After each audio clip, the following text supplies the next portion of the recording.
Hello, everybody. We'll get started in a few minutes. I want to welcome you all to California Invasive Species Action Week.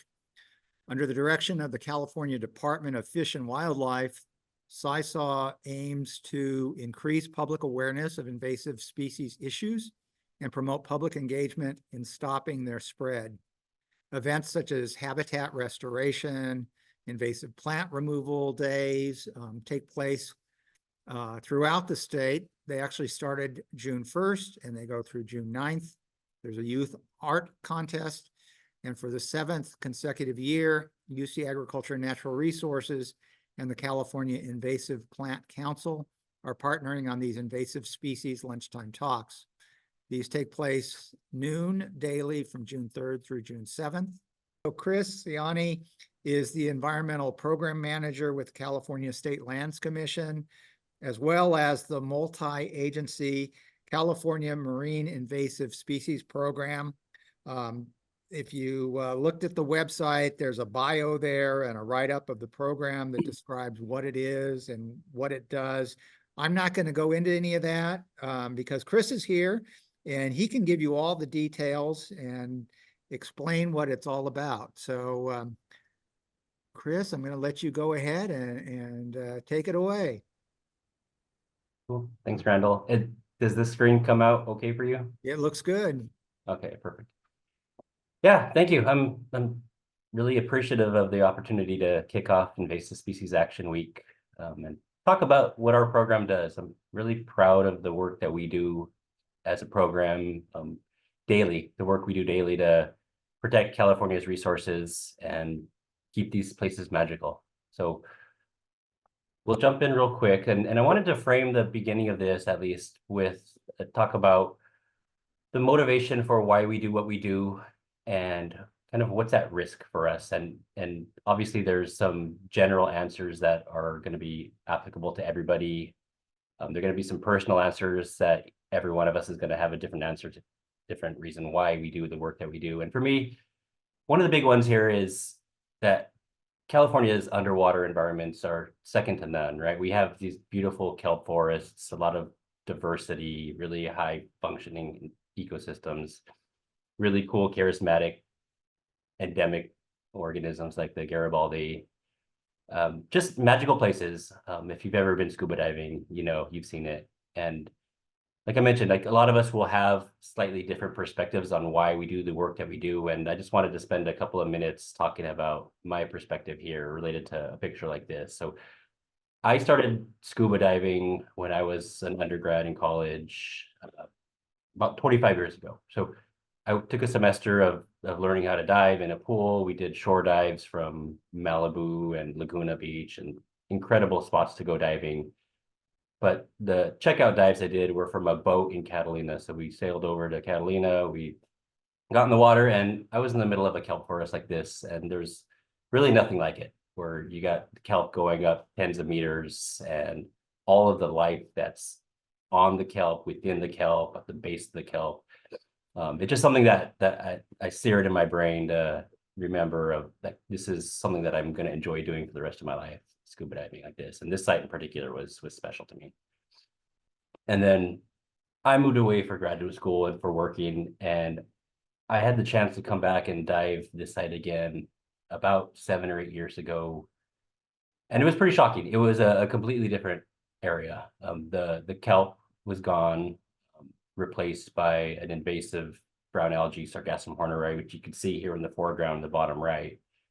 So it went from a system that had this beautiful canopy going up tens of meters now to this meadow of this monoculture meadow, basically, of this Sargassum horneri, about maybe a couple of meters tall, but just it completely changed it. And the fish and all the other organisms were it was a different place. So it really hurt to see that, and it's something that I keep with me throughout my work and the daily things that I do, just remembering what we have here in California. It's special, and I want to do what I can do to help preserve it. So one big part of that is it's a special place for me personally. It's special ecologically. It's also special economically, right? So a big driver for why a program like ours is put into place is because of the economic impact that invasive species can have on what we hold dear here in California. So above the water, California coastline is also beautiful. People come to visit from all over, from other parts of California, other states, other countries. They want to come and experience the California coastline, and it's huge for us. It's about $18.5 billion in gross domestic product annually. So it's huge. We really depend as a state to do the things that we want to do as a state. We depend on the coastal tourism. That's a big part of what we're trying to maintain here with the program that we have. Another part of that is the ocean living resources. So fisheries, so things like market squid and Dungeness crab that are huge for us in California, aquaculture. All of this is bringing in revenue for the state, right? So there's the risk that we would lose these resources, lose these revenues to the state if we have the types of invasive species impacts that are possible.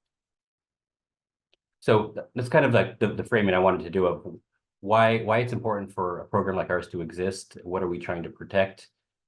Next, moving into what's the source of the risk here? And for coastal ecosystems, the primary pathway for the introduction of non-indigenous species are commercial ships. It's in California, up to 81% of the currently established non-indigenous species in our waterways come from commercial ships.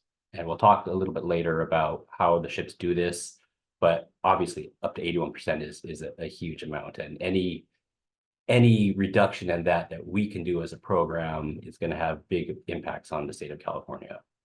But it's not just California. So in North America, that value is 78%, has been estimated at 78%. So obviously a huge potential for minimizing risk if we do the things that we do and are successful at reducing the likelihood that these ships are introducing species into our waters in California, in North America. And we work a lot with our partners in other states and at the federal level to try to maintain consistent policies and effective policies to keep reducing that number. But again, it's not just North America, it's across the globe because these ships are trading everywhere. So everywhere these ships are trading, there's the potential for them to be introducing non-indigenous species. And again, same pattern here that we see across the globe, that the ships are responsible for introducing these organisms throughout the last few decades, especially. And it's no surprise. So when we take a look at a picture like this showing the traffic patterns of ships, commercial ships, we see the heat patterns showing the traditional routes that the ships are taking up and down our coast, across ocean basins. And the thing to take away here is just how interconnected every continent is and every major port, and how we in California are connected to all of these other ports around the world. And so it makes a lot of sense that we're getting this pressure from organisms that are native to all these other places around the globe, coming into California ports, coming into other ports everywhere around the globe. And yeah, it just makes a lot of sense that the ships it's easy for the ships to do this. They transit pretty quickly now, so the organisms can survive the transits. And so our goal is to work towards minimizing the likelihood that these actions are going to result in the introduction of species. And we'll talk about that through the rest of the presentation. So just to put that last slide into context for us here in California, we get about 10,000 to 11,000 vessel arrivals, commercial vessel arrivals each year. And that works out to be about 30 per day. So on any given day, about 30 new ships come into California ports to join the 30 that came in yesterday and the 30 that came in before it. And they typically stay here for 3 to 8 to 10 days, depending on the types of ship and the cargo operations they have. But it's just a lot of pressure on the ports, especially when each one of those vessels has potential to introduce species. And then just to put that into a little bit more context, these are data from 2023. And yeah, in California, we had about 10,500 arrivals, and it's about equivalent to double the combination of Washington, Oregon, and Hawaii. So we do see a lot of vessels coming into California ports, a lot coming into the ports of LA and Long Beach, a lot coming into the ports of Oakland, and all of the ports in the San Francisco Bay region. So there's just a lot of, it's the same thing, a lot of pressure coming in from these ships, bringing organisms with them. So because of all of this, the state legislature put our program into place through legislation in 1999. So we've been in effect since January 1st, 2020, and we have the stated purpose of working on focusing exclusively on the commercial shipping pathway and to focus on prevention. So our entire mission is to work towards minimizing the release of organisms from commercial ships into our waters. So everything you'll hear about today is about that. And so the ships do introduce organisms through a couple of different mechanisms here. And I'm start with this first one of ballast water. And I know some of you know what ballast water is, but I'm going to go over it to bring everybody up to the same level. But basically, ballast water is water that the ships take on board in dedicated tanks to maintain the trim and stability while they're loading and unloading cargo and transiting from one port to the next. And so we'll just quickly walk through the diagram on the left. And I know and I apologize for the text being so small, but you don't really need to read it, just walk through it. So at the top left, number one, is a vessel, and it's functioning like a tank vessel moving petroleum products, say. And so they're discharging the cargo, getting rid of the oil at a terminal. For example, we could say Los Angeles. And as they're getting rid of that oil, which weighs a lot, they're going to lose a lot of weight.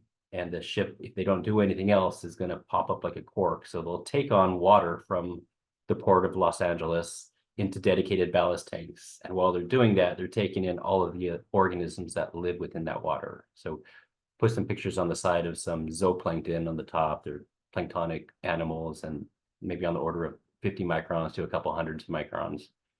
And then phytoplankton on the bottom, single-celled algae, order of 5 to 50, 100 microns in size. Many of these go into a ballast tank by the millions. And as the vessel, if you move into number two, they've fully unloaded their cargo, they've fully loaded their ballast tanks. So the ballast tanks are full of water from Los Angeles and organisms from Los Angeles. They then transit to number three, they get to their destination port, and we'll just say that's Seattle. They're loading cargo now in Seattle, so they're taking on more oil, and that obviously weighs a lot. So to prevent them from being at risk of sinking, they'll unload the water weight. So they'll get rid of the ballast water into the port of Seattle, releasing all of those organisms that came from Los Angeles. And by doing this, they're taking entire communities of planktonic organisms from one port and releasing it into the next port. And then if we go to number four, that's the same vessel with, again, the cargo hold is full of oil, ballast tanks are empty, and they're set to go on to the next port and restart the process. So talked about the organisms that are in the ballast water, and kind of to give you a better perspective of the scale, a typical ballast water discharge here at least has been about 9,200 plus cubic meters of water. And a cubic meter is 1,000 liters. So it's about 9 million liters of water, or about 4 Olympic-sized swimming pools. So a lot of water from each vessel discharging in the state of California. Typical coastal zooplankton concentration is on the order of tens of thousands of individuals per cubic meter. So when we're talking about a 9,200 cubic meter discharge, there's the potential for 92 million or more zooplankton to be released with every ballast water discharge that happens per ship. And like I said, we get about 10,000 to 11,000 ships per year. And not all of these ships are discharging ballast water. It depends on their cargo operations, but we typically see about 15% of our arrivals discharge. But even then, that's 1,500 vessels, all with the potential to discharge 90-some million organisms at a time. So if there was no management applied. So that's the potential there. So what do we do to reduce that risk? So we know that the ships, like obviously the easiest way would be to say there's no ballast water discharge in California ports, and then that would reduce or eliminate our risk, and that would be fine and great. But we know that these ships can't operate without using ballast water, and we know that we're dependent on the goods that these ships are moving. So we want to do what we can to reduce the risk while also facilitating commerce. So that's a big driver for us as well. So the way that the world has chosen and moved towards reducing risk is basically to kill the organisms that are in the ballast water. So we know the ships have to take up ballast water. We know the ships have to discharge ballast water, but they don't have to discharge living organisms in that ballast water. And so the strategy that's being taken now is to treat the ballast water to kill the organisms that are in it, so that the water that gets discharged in the recipient port doesn't have the risk that it typically would if there was no treatment.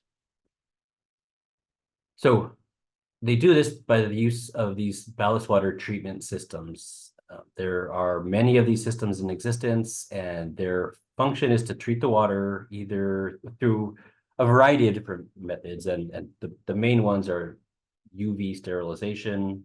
So the water will pass through UV bulbs and get treated that way, with filtration.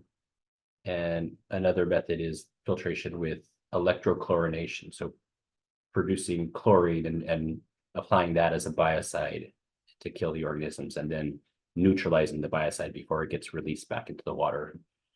So these systems are designed and are tested to be able to meet discharge performance standards. So ballast water discharge performance standards, basically an allowable number of organisms to be discharged as a target. So if we said the typical coastal concentration of zooplankton is tens of thousands of organisms per cubic meter, the performance standard for the zooplankton size class for most jurisdictions is 10 organisms, so 10 living organisms. So we're looking at 1,000-fold reduction at least. So that's kind of the approach that's being taken in different regions across the globe. So at the international level, there's a ballast water management convention as a part of the International Maritime Organization, so the IMO. And they have performance standards and they rely on the use of ballast water treatment systems that have gone through an IMO, so International Maritime Organization, type approval process. So they get type approved through the IMO process, basically tested to ensure that they can meet the performance standard that's required, and then they get put on the vessels and they're used. At the federal level, the US is not signed on to the IMO Ballast Water Convention, but the US Coast Guard implements US federal ballast water discharge performance standards. So to achieve those standards, the vessels are expected to use a ballast water treatment system that has gone through the US Coast Guard type approval process. So in both of these cases, there's an approval process for these technologies to go through to show that they can meet the standards that are expected of them. And then they get approved, they get produced, and then they get put on ships. And once they're on ships, there's the presumption that if they're operating properly, they're going to continue meeting the standards that we have set as the regulatory jurisdiction.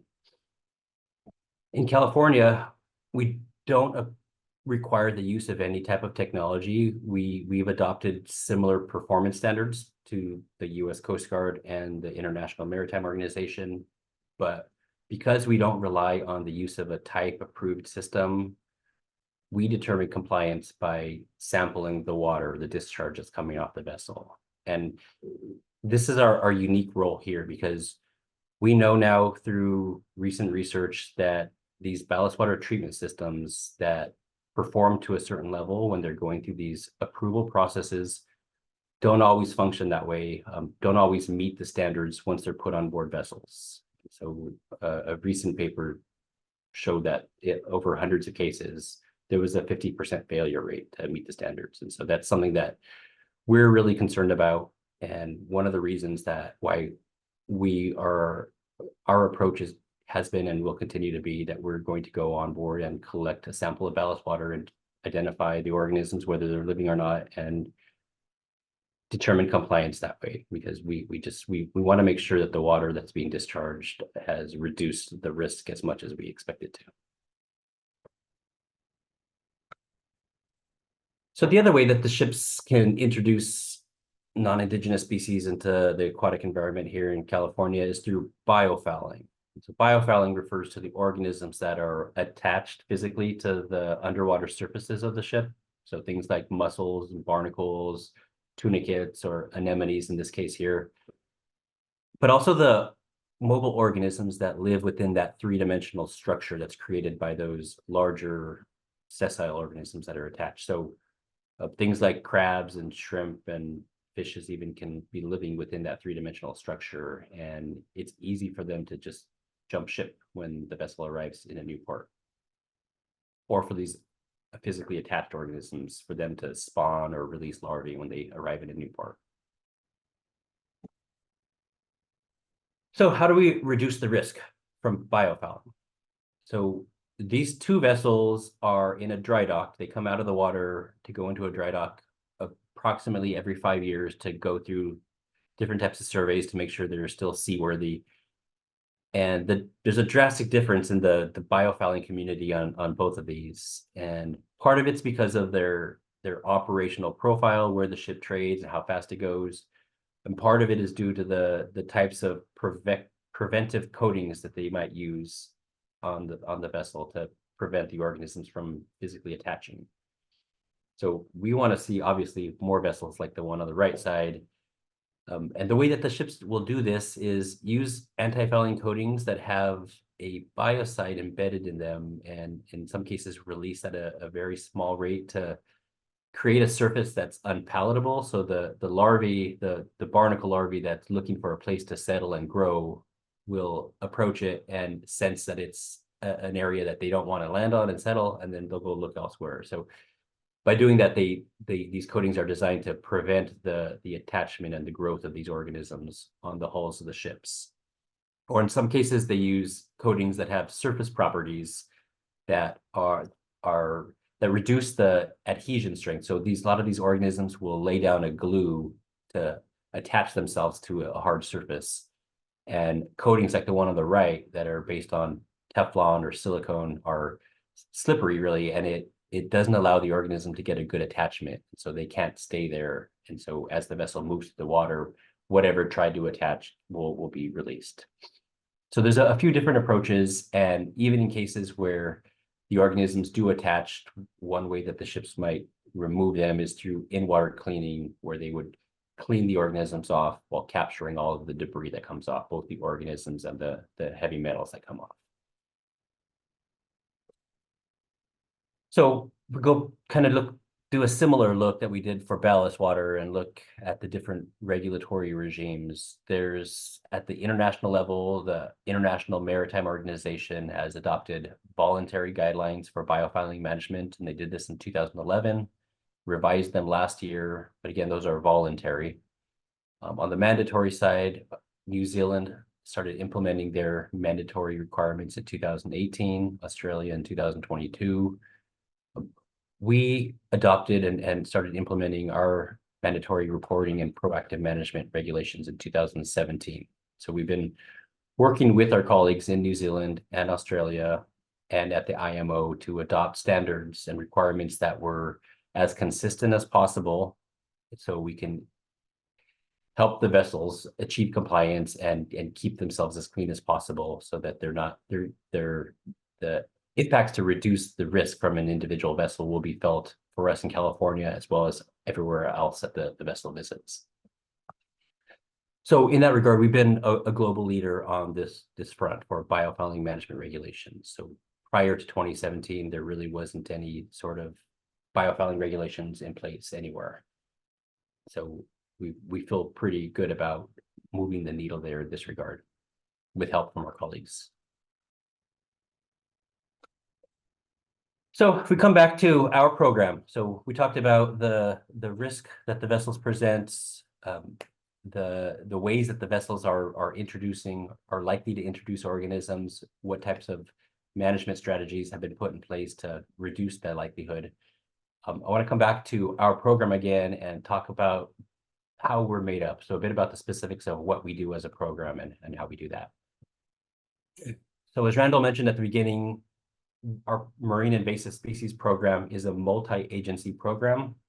So when the legislature created us in 1999, they put specific tasks on each of these 4 agencies.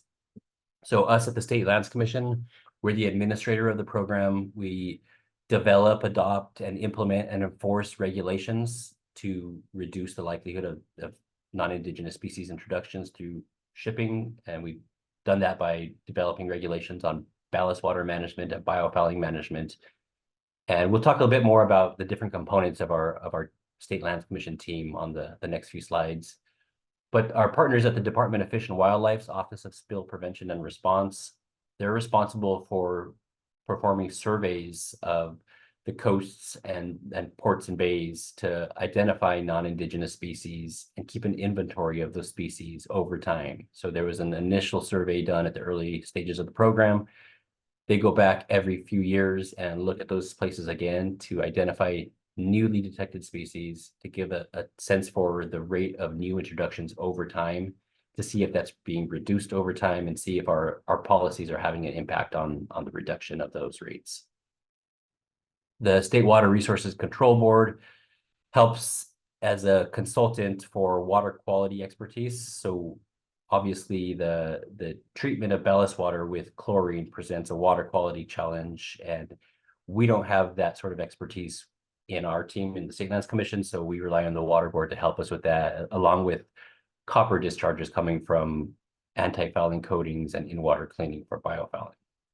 And then the California Department of Tax and Fee Administration tracks the vessel arrivals and issues invoices to collect a fee. So every vessel that makes a qualifying voyage in California has to pay a fee that funds the Marine Invasive Species Program.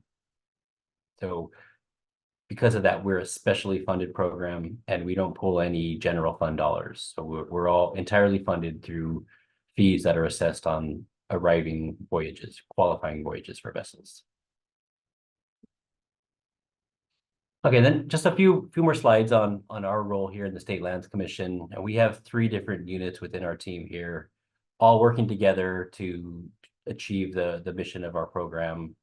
And I'll talk a little bit about each of them, but the big thing to take away is that outreach is a big part of what we do. So me talking here today is a big part of that outreach. We look for opportunities like this as often as we can to get out and talk about the work that we do, get feedback, inform the shipping industry of what the requirements are, what the challenges are for them, and try to make the policy work as best as possible.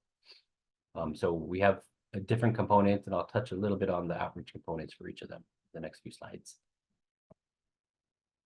So our field operations team, this is our 2 teams. We have one team in Long Beach and one in Northern California in Hercules in the San Francisco Bay Area. And these folks go out and do inspections every day and have conversations with vessels, determine if they're complying with the requirements, with the reporting and record keeping requirements. And yeah, like I said, a big part of it is the outreach. They're talking with the crews, making sure the crew understands what the requirements are for us here in California, why we're doing what we're doing, what the impacts are from invasive species, and again, to be that liaison with the shipping industry that are the ones on the ground doing the work, making these decisions for ballasting and unballasting. We do have a legislatively mandated target of 25% of the arriving vessels. So we have to get out there and inspect at least 25% of the 10,000 to 11,000 vessel arrivals per year. So that works out to be about 2,500 inspections. So our teams, our field operations teams, are out there daily having these conversations with the ships, and they really are the champions for our program, because they're out there having those first line communications and making sure that the things that we need to communicate with the crews on board these vessels that are making these decisions have the information that they need.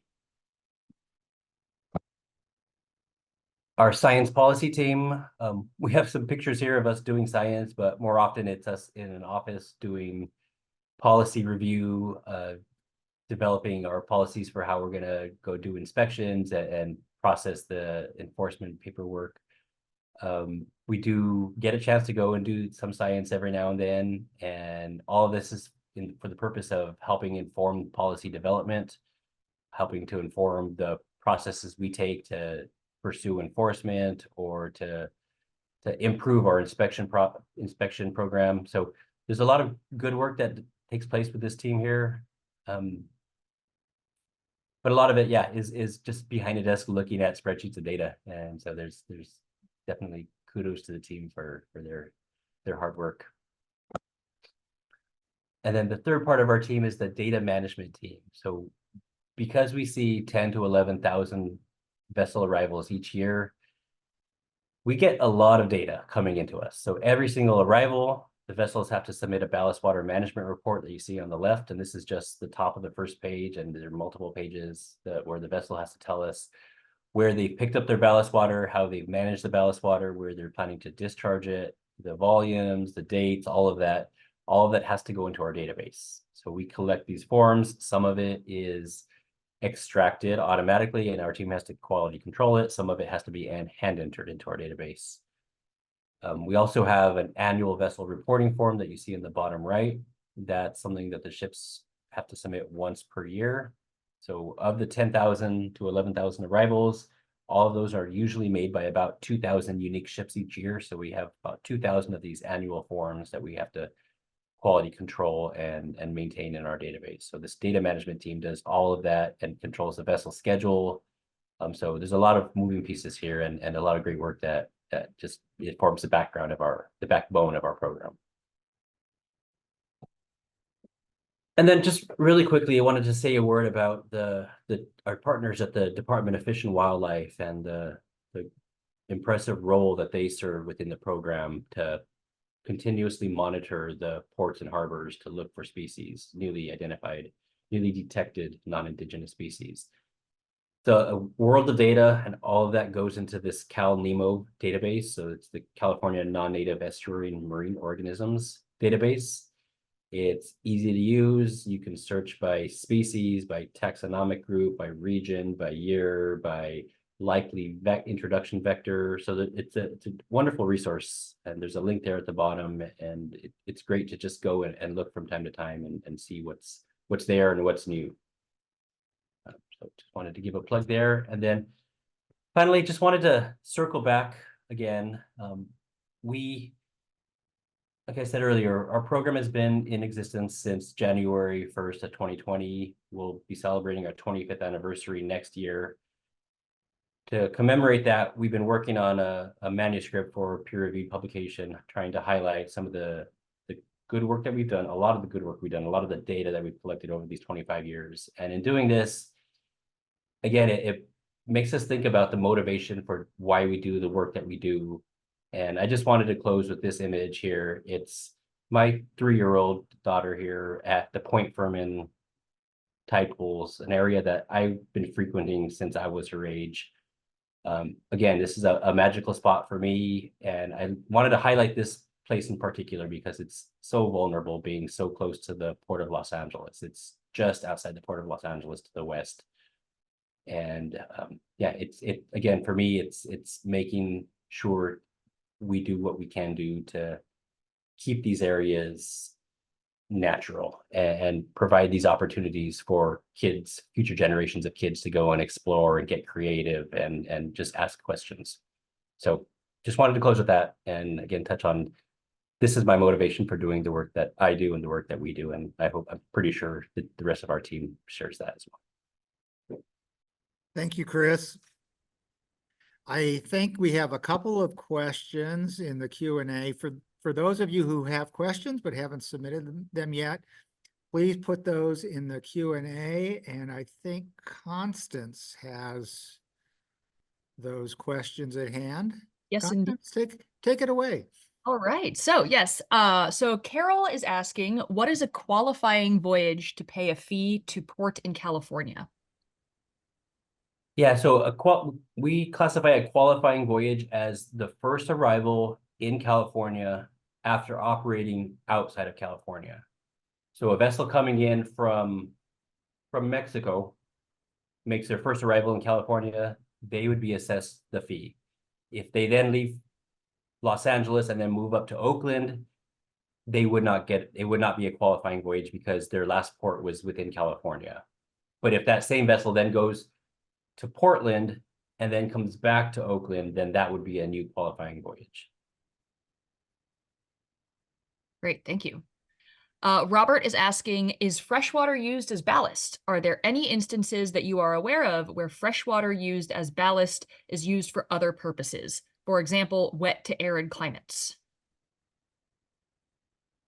Yeah, so I think there's a couple of answers to this. So you could have fresh water from a freshwater port, but I think what he's getting at is the fresh water from a municipal source, where yes, we do see pretty rarely, but it happens that a vessel will take on municipal water, public water system water in their ballast tanks and use that as ballast.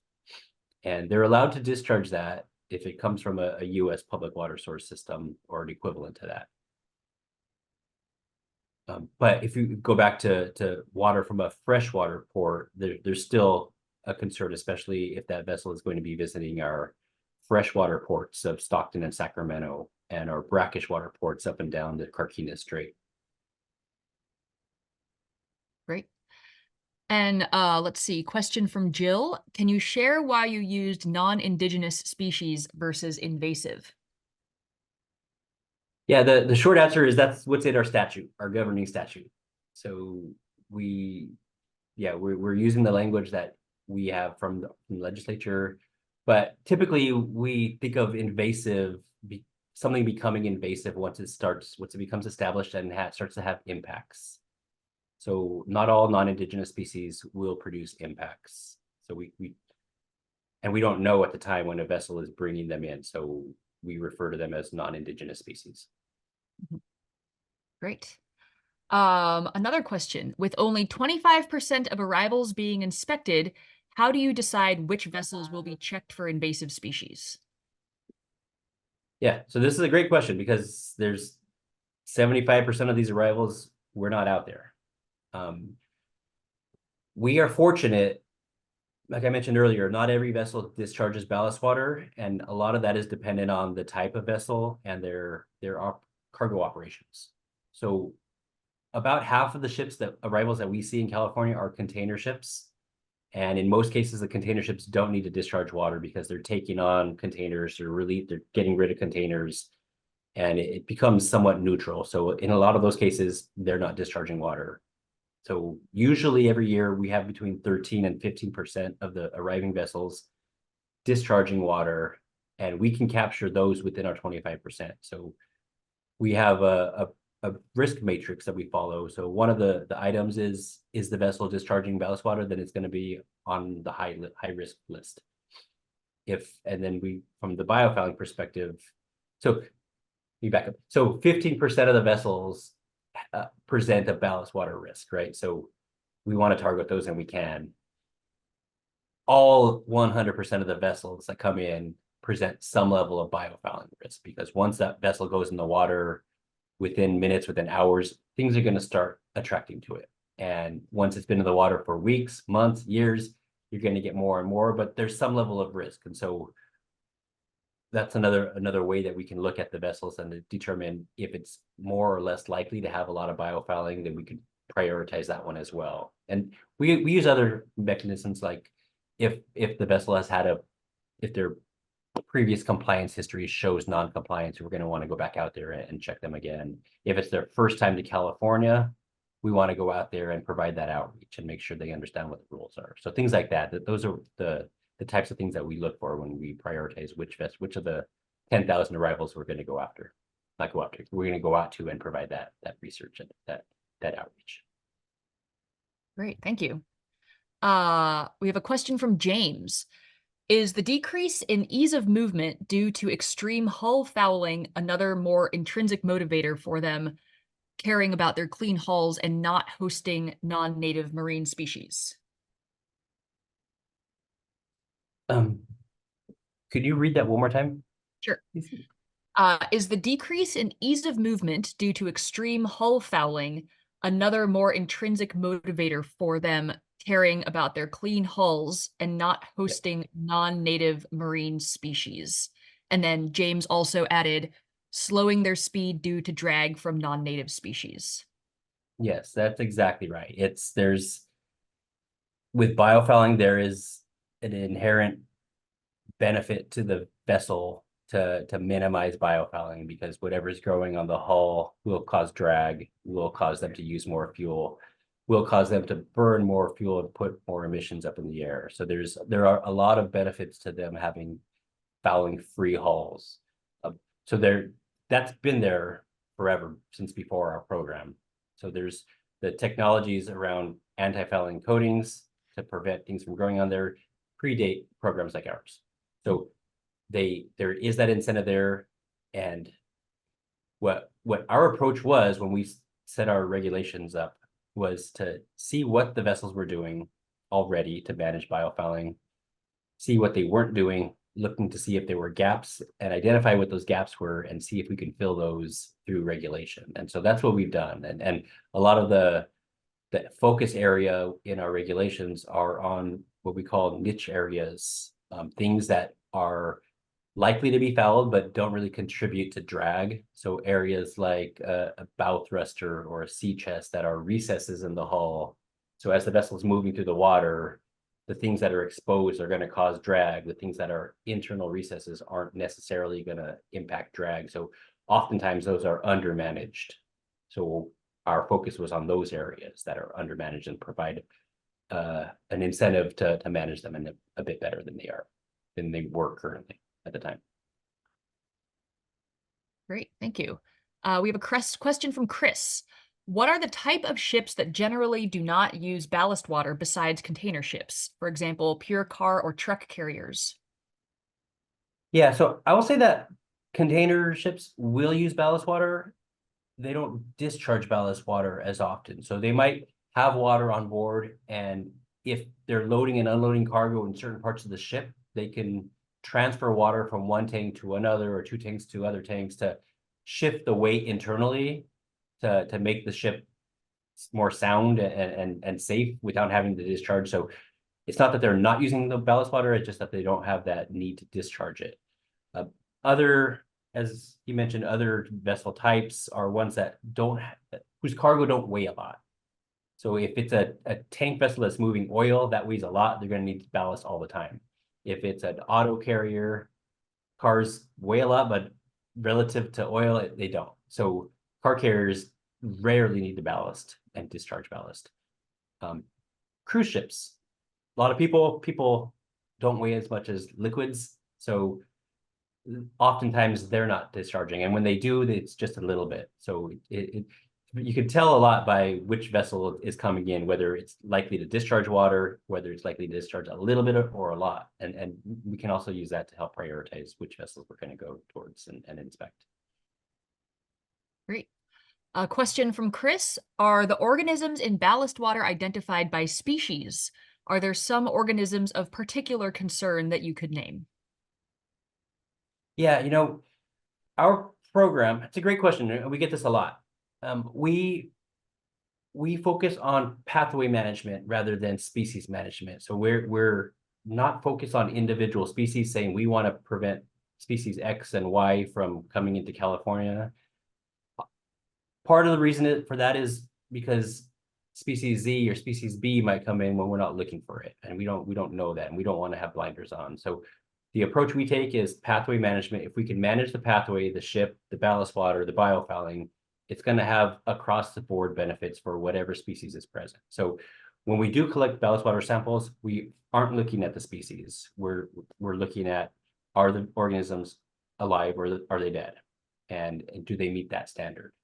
So at a second level, we can and get a better sense for what it is that's coming in, but given the resources that we have and the approach that we've taken, that this is the strategy that we're going forward with to manage the pathway and have an across the board benefit. Great. And we've got a question from Maureen, who I think this is question maybe more for Randall. Will a recording of this webinar be available? A recording will be available. I will post it as soon as I can. Hopefully, we'll have all of the talks this week posted by the end of the week.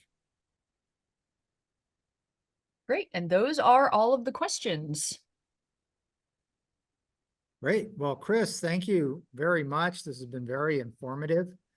I'm a little bit taken aback by the number of ships that come in every day. That's an incredible number. You guys are doing a fantastic job out there. Thank you. Thank you. I appreciate that. And yeah, again, I just want to give kudos to all the different components of our team and the other agency partners across the program, that we all do a lot of good work, and oftentimes nobody knows about it, and that's a good thing, right? If we're in the business of prevention, and if we're doing our job, things aren't getting out and not having the impacts that they likely would have if we weren't here. And so no news is good news for us. And obviously, if something happens and there's a lot of impacts, it'll make the front cover of the LA Times or the Sacramento Bee. But yeah, I think having that effective program that does all the things that we do, I'm pretty confident that we're making a big difference.